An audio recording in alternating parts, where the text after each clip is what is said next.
There, we would want to make it a state project to demand reparations. It will not be done by NGOs.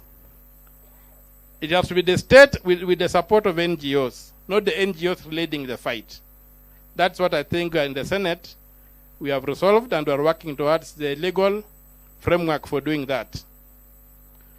Jambo la pili, huu msukumo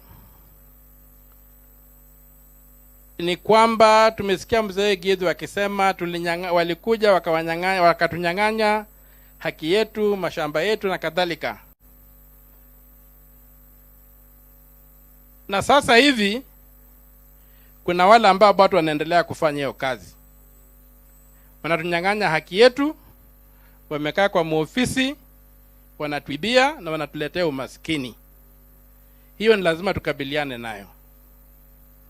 Na ndio maana sasa tukitoka hapa kwenye hii msukumo wa liberation wa ukombozi, lazima tuingie msukumo wa emancipation. Sijui kwa Kiswahili emancipation ni nini? Ridha. Ati?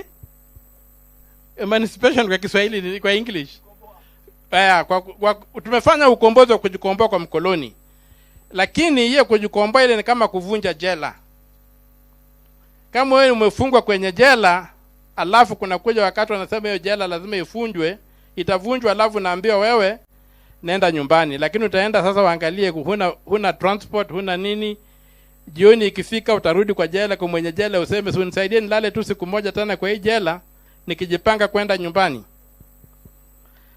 Sasa tunasema kuvunja jela haitoshi.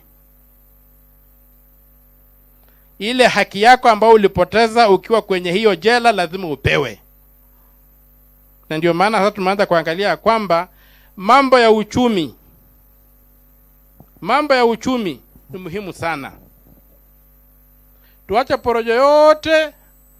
Suluhu ya umaskini ni sisi wenyewe kujipanga na kusimamia uchumi wetu kwa njia ambayo inafaa. Tuanze kuangalia kwamba mali yetu ambayo tunatoza kwa ushuru inafanya kazi gani? Inatumika vipi? Na tuache mambo ya kutegemea mambo ya agriculture. At the backbone of the economy is agriculture. That's an insult in the 21st century. We must get into the service industry. We must begin competing with the rest of the world. We must begin embracing our comparative advantages. We must begin creating millionaires in our villages. We must see rich people across the country. And we are not going to do that just by repeating this mantra that agriculture. We must manufacture. Sasa hivi